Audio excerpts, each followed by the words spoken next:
Hey guys, Tech Rally here, and welcome to the last lesson of Blockstack plus React, deployment via Netlify. If you made it this far, I want to congratulate you for being patient and working through these very tough tasks of building a Blockstack application. Personally, for me, I wish I had a video series like this that would really go down the details of how to build a Blockstack application, as opposed to a tutorial that just really builds your application for you. We really built a Blockstack plus React application from ground up. We didn't create any boilerplate Blockstack applications that had all of the configurations done for you. We started from scratch using the Create React app, installing the proper Blockstack dependencies, and now we can reward ourselves by deploying this application to production.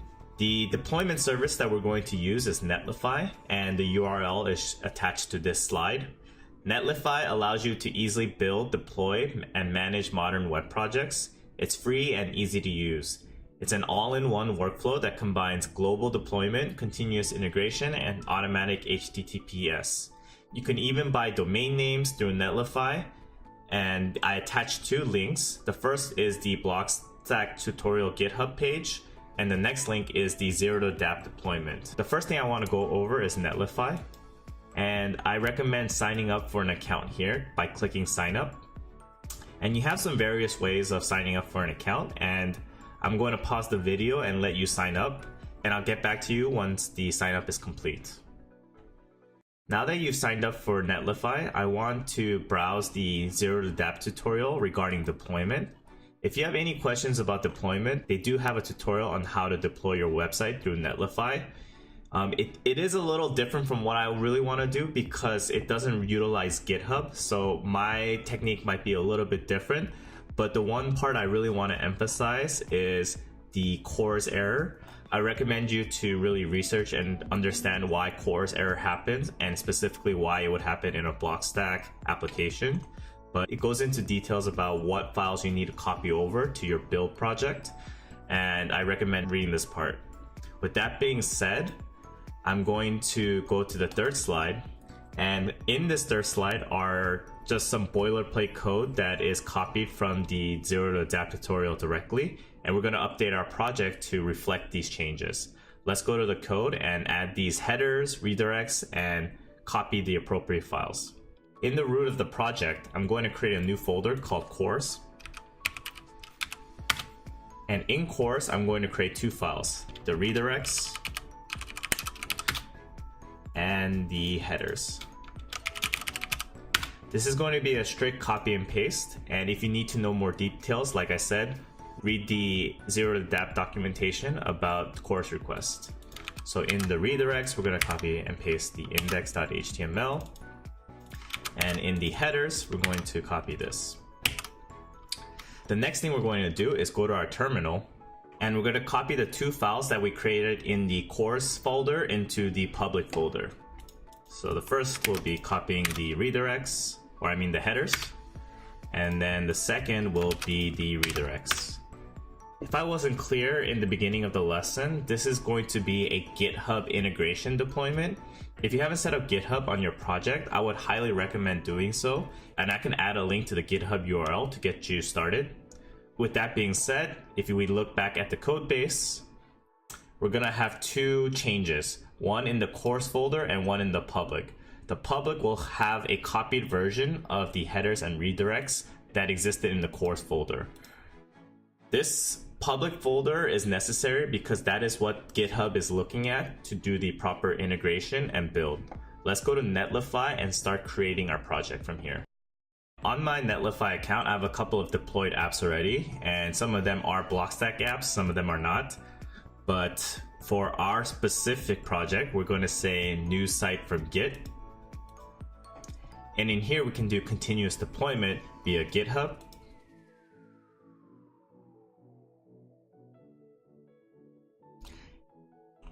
And now I'm shown a list of repositories that I'm currently allowing Netlify to use to deploy. But in this case, my app does not exist here, so I'm going to type in Blockstack tutorial. No repository found, so I'm going to configure Netlify on GitHub. put in my password here.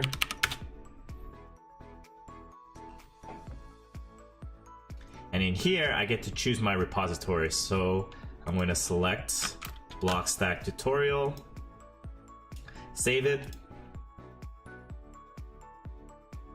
Perfect. Now that we've been able to identify the Blockstack tutorials at the proper repository, we can click it here. And last but not least, we're going to deploy our site. And just like that, we are deploying our version of a Blockstack application. The site is being deployed right now and it's in progress. So once that's complete, I'll get back to you and we can test our application in production. Hey guys, welcome back. And it looks like we successfully deployed our application, but I made one crucial error in this process and I did not push my GitHub changes before I deployed. But in a way, this is good because it will show you how continuous deployment works. So I'm going to open up my iTerm. I have some untracked changes, so I'll add them in. Make a commit. Add course for production. Let's just say lesson 21. Lesson 22, actually. Let's log it out just to make sure. And now we're going to git push origin master. This commit will include the changes that we made to make sure that our application does not go through that chorus error. We'll open up our Netlify account and see the changes. So if I refresh this page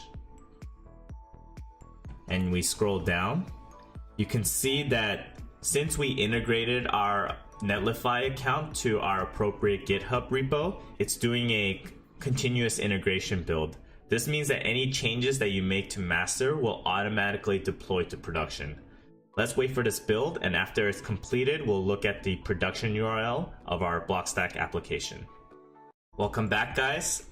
It looks like we've accomplished two things. We've been able to integrate our GitHub to our Netlify account, and we saw firsthand how a continuous deployment works when pushing up to master. Now we can look at the production URL and see if our application works on production. Right off the bat, we can see that this application looks very familiar to our local build. I'm going to click sign in with Blockstack. It gives me an ability to sign in with my TechRally 3 ID. Now that I'm signed in, I can create a post here in production. We finally made it. Production application. And let's save it. Awesome. We can edit our post. We'll just remove a couple of exclamation marks. Save it. Awesome. We could view it. Sweet. And now let's go back to my profile and I'll search myself here. And now we're on the public page of this specific user. We can view it again and there are no editing privileges. Congratulations, guys. This is it. We are done.